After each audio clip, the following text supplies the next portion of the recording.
I raised my little brother like he was my own son. I gave up college, relationships, sleep, money, and nearly every dream I had.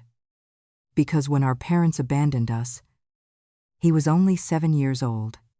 For 15 years, I was the person who packed his lunches, attended his school meetings, paid his medical bills, and sat beside his bed whenever he was afraid. I was the one who taught him how to ride a bicycle, shave his face, apply for college, and believe that being abandoned did not mean he was unlovable.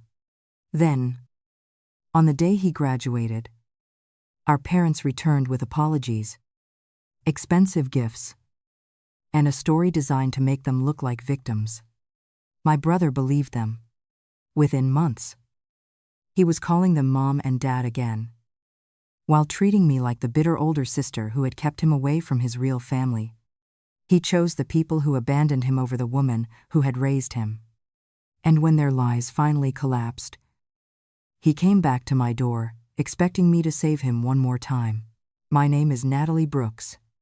I was 19 years old when I became responsible for my younger brother, Ethan. Before that, I was an ordinary college freshman with an ordinary plan. I wanted to study nursing, move into a small apartment with my best friend, and build a life that did not feel as unstable as the one I had grown up in. Our parents, Richard and Monica, had always been unpredictable. My father moved from job to job, usually quitting whenever a manager criticized him. My mother believed that every problem could be solved by leaving it behind. Bills, arguments, responsibilities, friendships, even entire cities.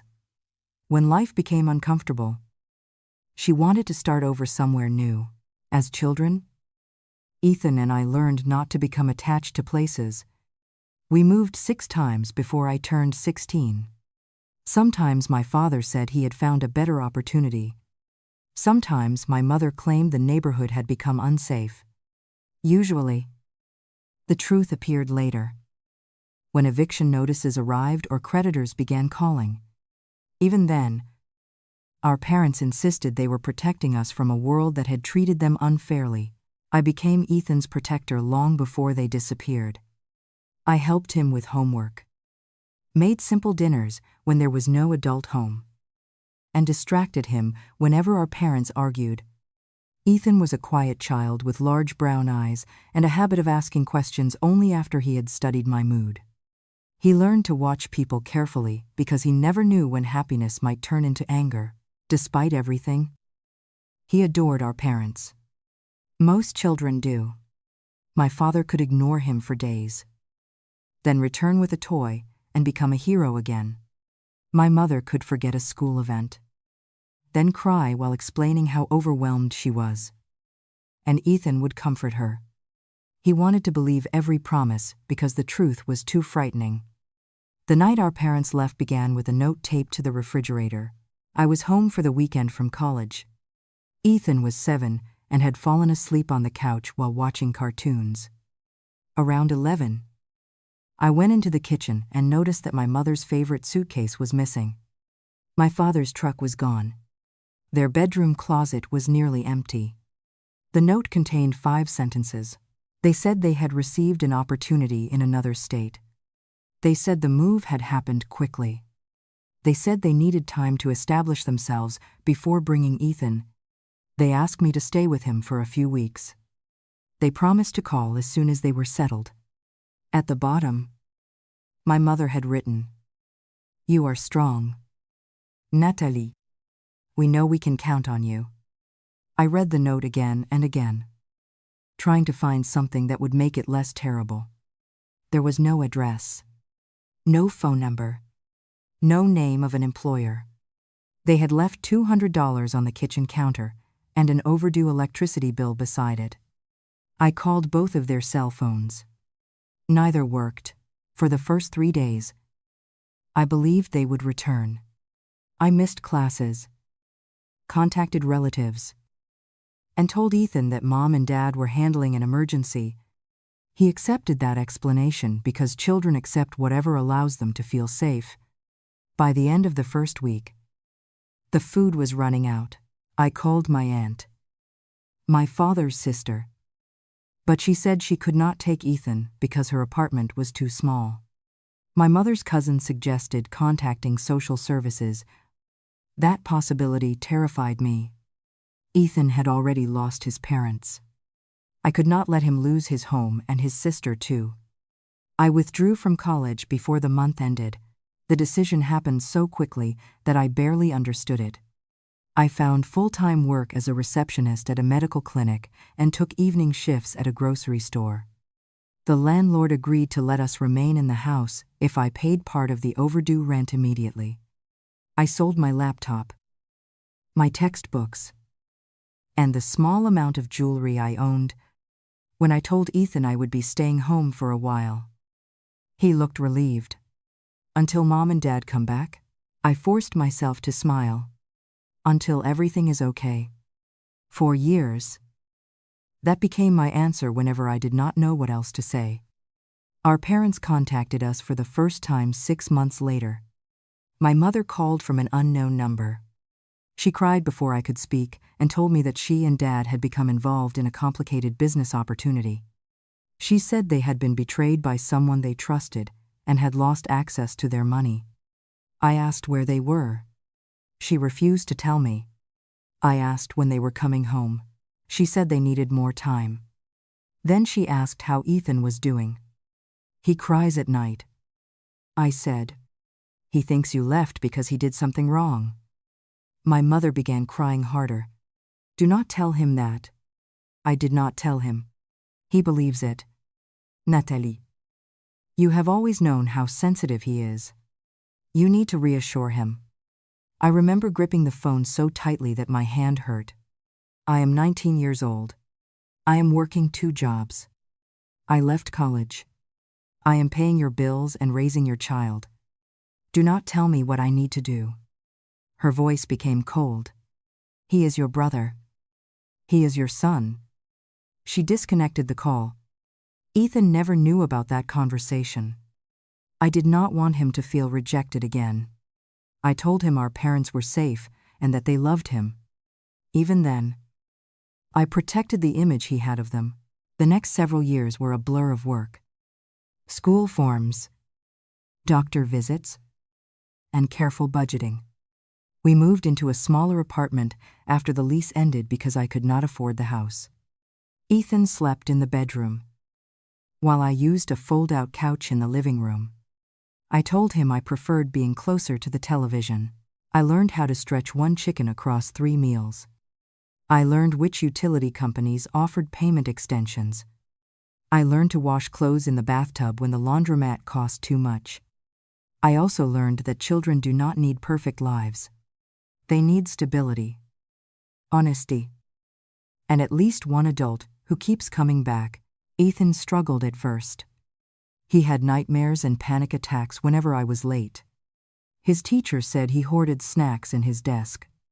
Once, when he was 9, I found a backpack hidden under his bed containing clothes, crackers, and $40 he had taken from my purse. He began crying when I asked him about it. I wanted to be ready. He said, "For what?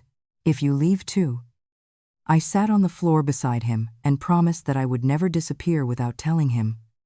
I explained that adults sometimes made terrible choices, but those choices were not his fault. He asked whether our parents were terrible people. I could not answer honestly. So I said, "They are people who are not able to take care of us right now." That answer protected him, but it also planted a dangerous idea. It allowed him to believe that one day they might become capable of loving him properly. When Ethan was 11, I became his legal guardian. Our parents did not attend the hearing. The court sent notices to the last addresses available, but no one responded. I still remember standing before the judge in a borrowed blouse, trying to look older and more stable than I felt. The judge asked whether I understood the financial and legal responsibility I was accepting. Yes, I said. The truth was, I had already accepted it years earlier. After the hearing, Ethan and I went to a diner. I ordered pancakes because they were his favorite. He asked whether this meant I was his mother now. No, I said gently. I will always be your sister. He looked disappointed. But you do everything a mom does. I do everything Natalie does.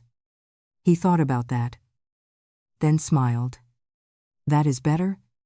For a long time, those 4 words were enough to sustain me through almost anything. When Ethan was 13, he joined the school basketball team.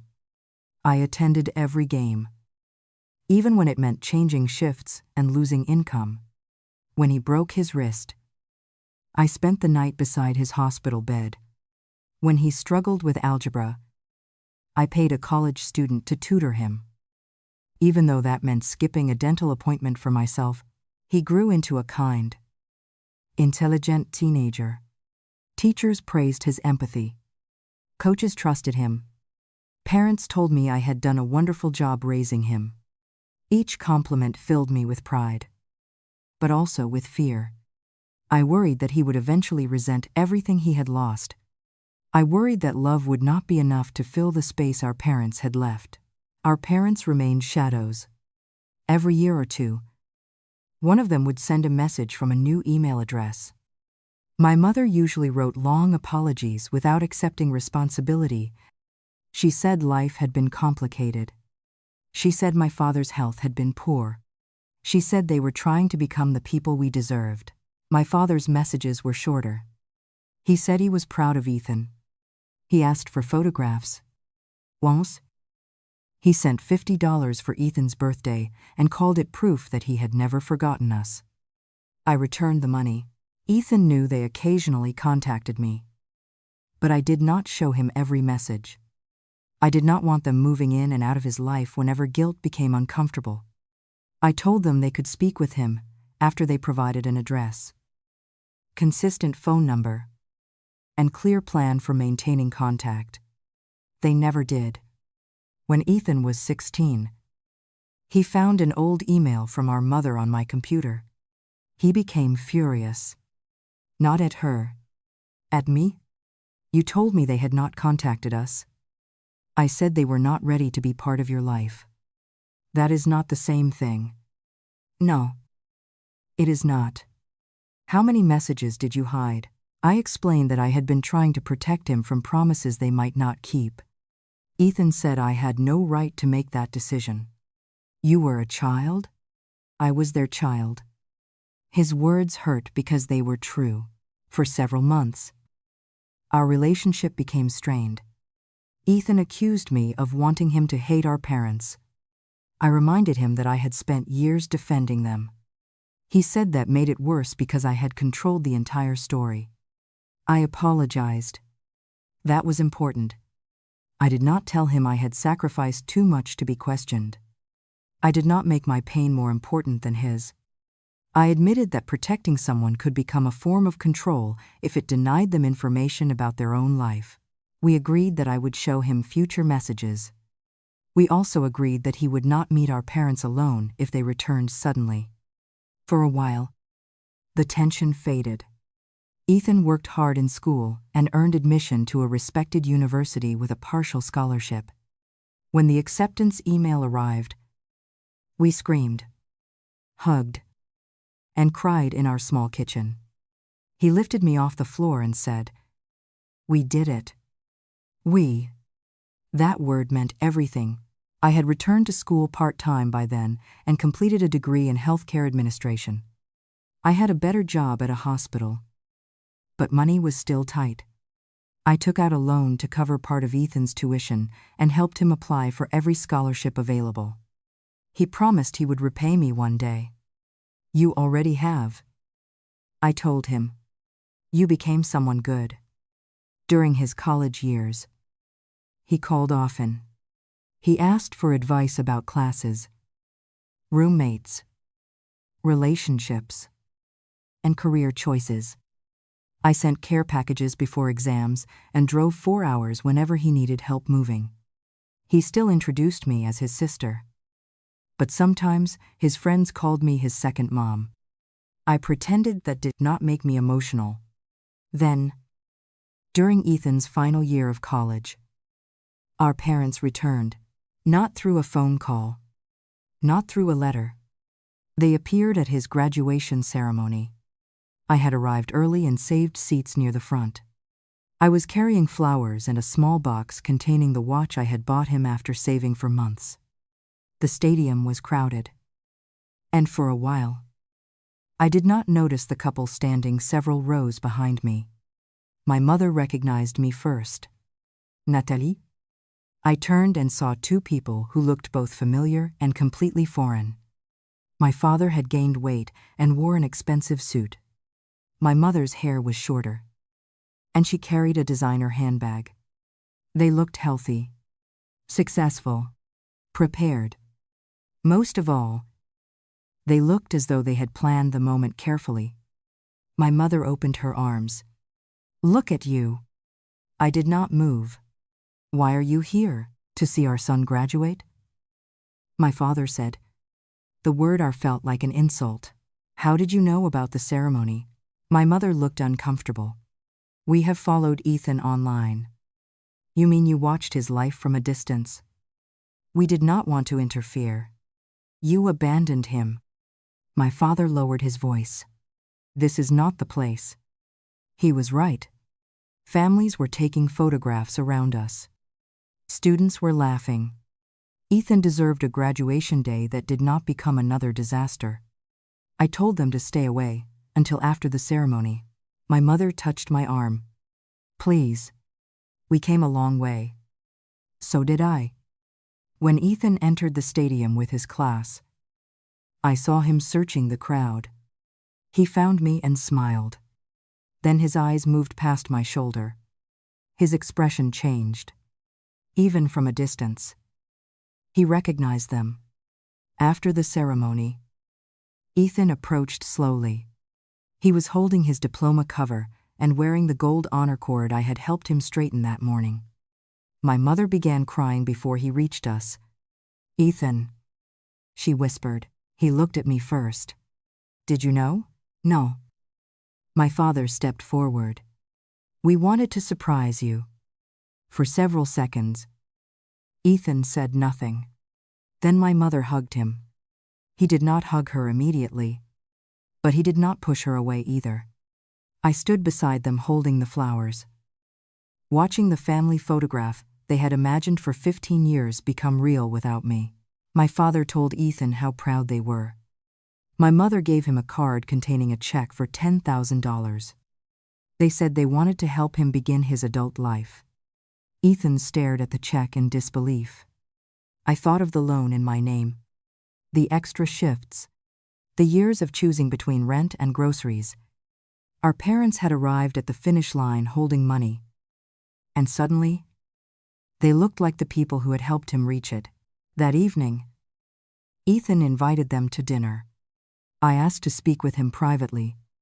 "Please be careful," I said. His expression hardened. "They came back. They came to your graduation. That is not the same as coming back. You do not even want to give them a chance." I gave them hundreds of chances. This is not about your relationship with them. No. It is about the fact that they disappeared for 15 years and arrived on the day everyone could see them. Ethan looked toward the restaurant, where our parents were waiting. Maybe they were ashamed. Shame does not prevent someone from sending an address. You always assume the worst. Because I lived through the worst. He shook his head. I knew this would happen. What would happen? You would make me choose. I felt the words like a physical blow. I am not asking you to choose. You do not have to say it. I can see it. I told him I would attend dinner if he wanted me there. He said that would make everyone uncomfortable. So, after raising him for 15 years, I ate alone on the night of his graduation. In the weeks that followed, our parents became intensely involved in Ethan's life. They called every day. They invited him to visit their home in Arizona. They offered to pay for a new car and help with graduate school. Ethan told me they owned a successful property management company. According to their story, they had spent years rebuilding their lives after being deceived by a business partner. They claimed they had stayed away because they were ashamed and believed Ethan was safer with me. They said they knew you would take care of me. Ethan told me, that does not make what they did loving. They trusted you. They used me. He became defensive. They said you refused to let them talk to me. I reminded him that I had requested basic stability before allowing contact. Ethan said I had made the conditions impossible. An address and a working phone number were impossible. They were moving often. So were we? I still managed to remain your sister. Our conversations became arguments. Every time I questioned our parents' version of events, Ethan accused me of bitterness. Every time I mentioned what I had sacrificed, he said I was using guilt to control him. That accusation changed me. For years, I had given without keeping score. I never wanted Ethan to feel like a debt he had to repay. But now, any reference to reality was called manipulation. Our parents were free to rewrite the past, while I was expected to remain silent so he could enjoy the fantasy. He visited them for 2 weeks that summer. When he returned, he brought photographs of a large desert home, family dinners, and weekend trips. My mother had prepared his childhood bedroom using details gathered from social media. My father bought him a car. Ethan was glowing. They want us all to move forward. He said, what does that mean? They want you to forgive them. Have they apologized to me? They said you would not listen. They have not tried. He looked frustrated. Why do you always need everything to happen your way? I stared at him. Because when things happened their way, I became a parent at 19. He walked out. Months passed. Our calls became less frequent. Ethan began referring to Monica and Richard as mom and dad again. The first time I heard him do it, I had to sit down. He accepted a position at our father's company. They offered him an impressive title and a salary far above what most new graduates earned. He moved to Arizona. Before leaving, he came to my apartment to collect several boxes. I had preserved his childhood drawings, school awards, photographs, and report cards. My mother had asked him to bring anything from his early life so she could create a memory room. I helped him pack. At the bottom of one box was a card he had made when he was 10. On the front, he had written, "Happy Mother's Day to the best sister in the world." Inside, he thanked me for never leaving. Ethan saw me holding it. "You can keep that," he said. His tone was casual, but the words broke something inside me.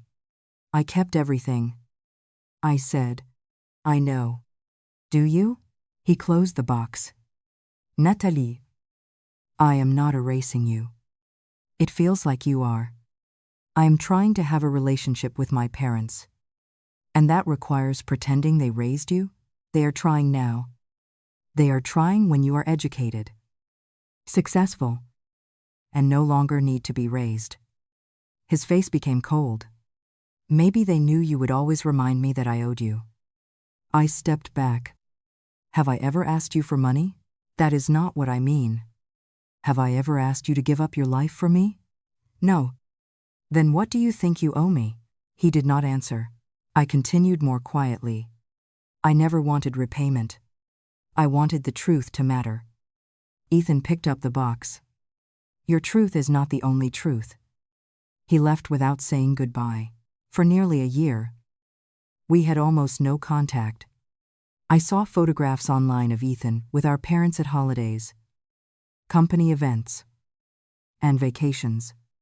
They looked like a family that had never been separated. My mother posted captions about second chances. My father wrote that nothing was stronger than the bond between parents and children.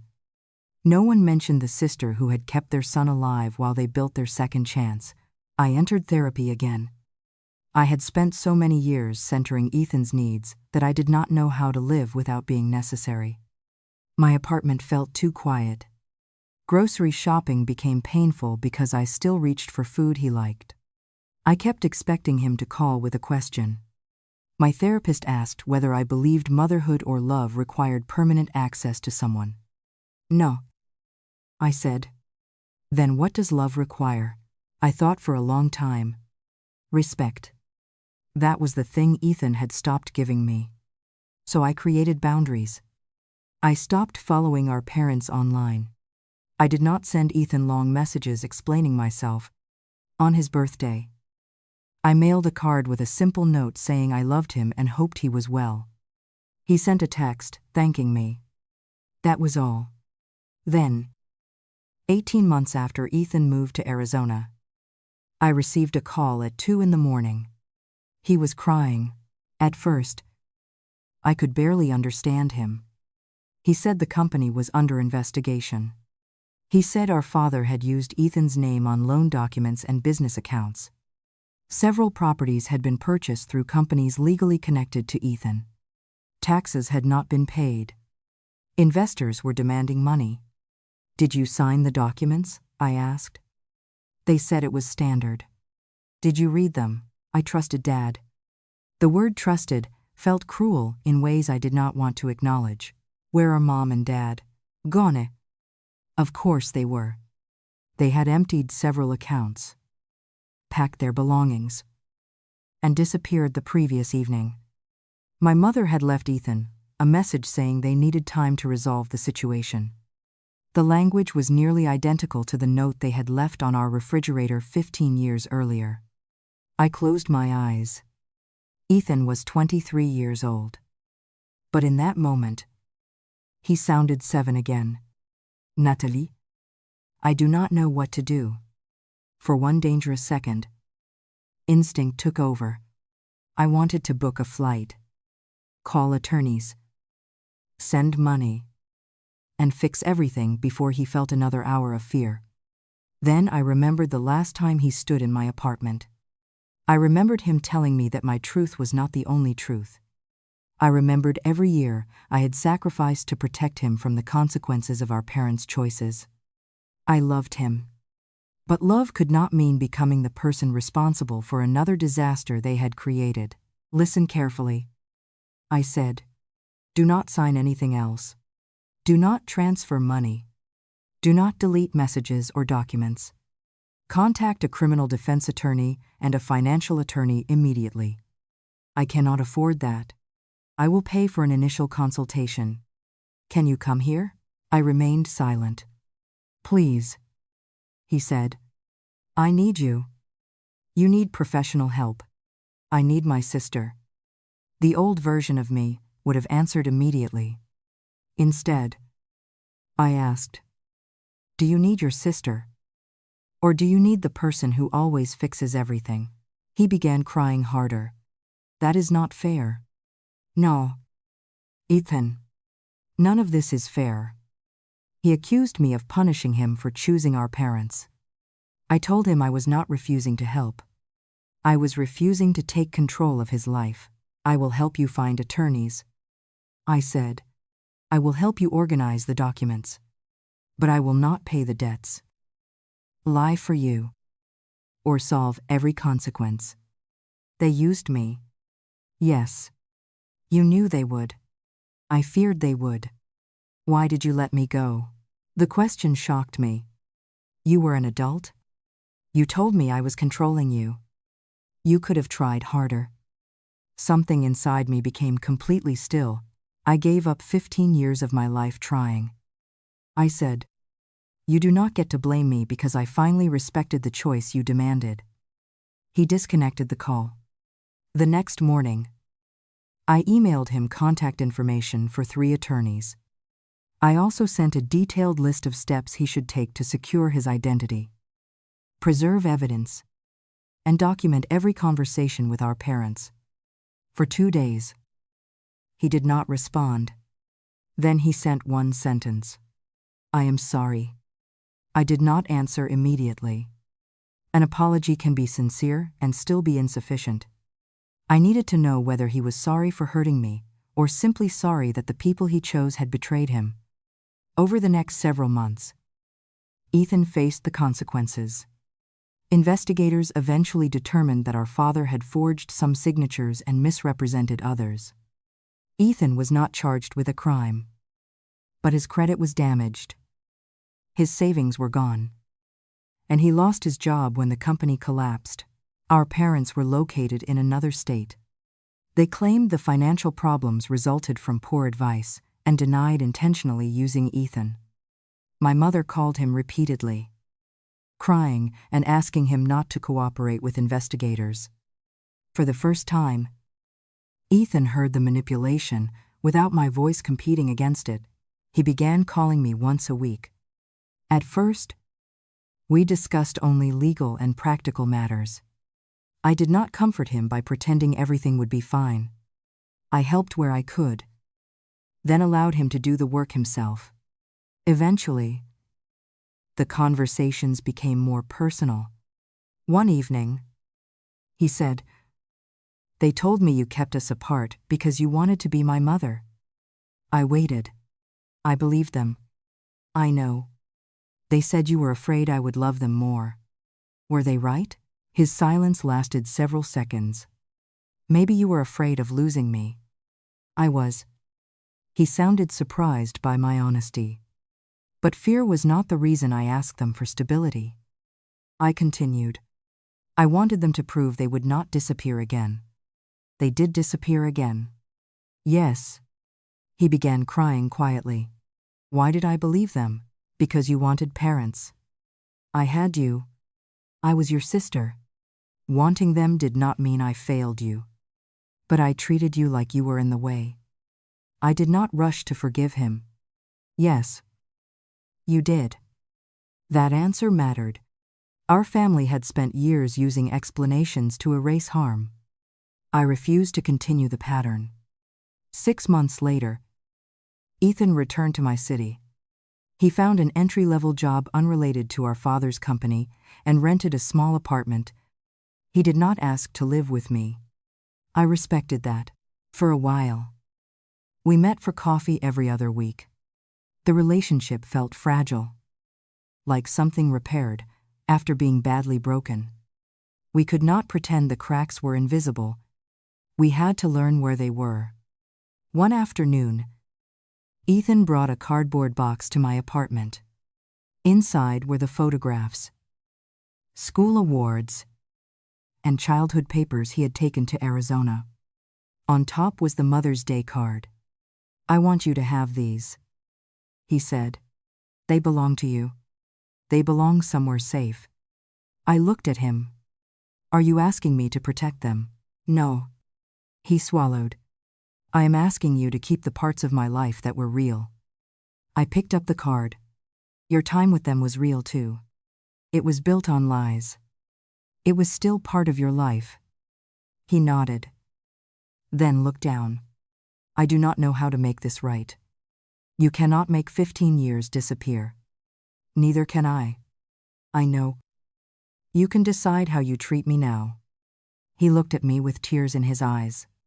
You raised me. You loved me when nobody else stayed. And when they came back, I acted like your love was something I needed to escape.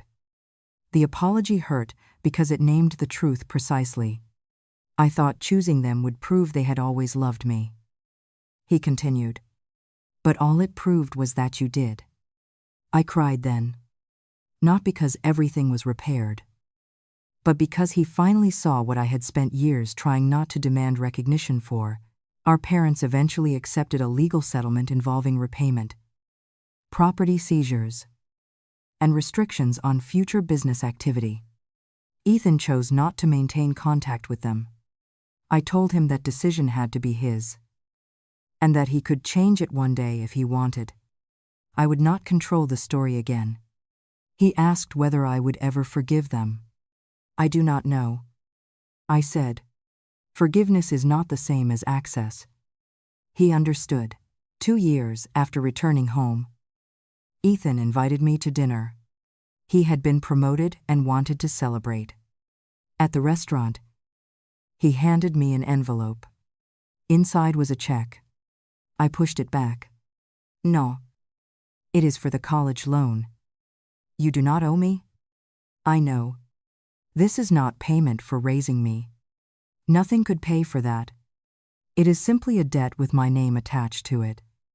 I accepted part of the money, but not all of it. Then he surprised me with another envelope. Inside were 2 airline tickets. What is this, a vacation? He said. You never took one when I was growing up. You do not need to compensate me for my life. I am not compensating you. I am asking my sister to travel with me. That difference mattered. We went to the coast for 4 days. We walked on the beach, ate too much seafood, and talked about memories we had avoided for years. Ethan apologized again. But he also asked me to apologize for hiding our parents' early messages. I did. Healing did not require one person to be completely innocent. It required both of us to tell the truth without using it as a weapon. Today, Ethan and I are close again. But our relationship is different from what it was before. I no longer act as his parent. I do not solve every problem, monitor every decision, or measure my value by how much he needs me. He no longer treats my care as an unlimited resource. We are learning how to be adult siblings. Sometimes, I still remember the graduation ceremony. I remember standing there with flowers while our mother hugged the boy I had raised. For a long time, that memory felt like proof that my sacrifices had meant nothing. Now, I see it differently. My parents returned with money, promises, and the title of mom and dad. Ethan chose them because a wounded part of him still wanted to believe they had never truly abandoned him. That choice hurt me deeply. But it did not erase the years we shared. It did not erase the lunches, hospital nights, school games, birthdays, or quiet promises made in a small apartment. It also did not obligate me to rescue him forever. The hardest lesson I learned was that loving someone does not guarantee they will understand your sacrifices. Sometimes, the person you save will resent you because your presence reminds them that someone else failed. Sometimes, they will chase the people who hurt them because receiving love from those people feels like correcting the past. You cannot compete with that fantasy. You can only tell the truth. Set your boundaries, and refuse to destroy yourself, proving that your love was real. I raised my little brother like my own son. Then he chose the family who abandoned him over me. When they abandoned him again, I did not become his mother. I did not erase the consequences or carry him out of the wreckage. I stood beside him while he learned to walk out on his own. That was harder than rescuing him. And in the end, it was the most loving thing I could have done.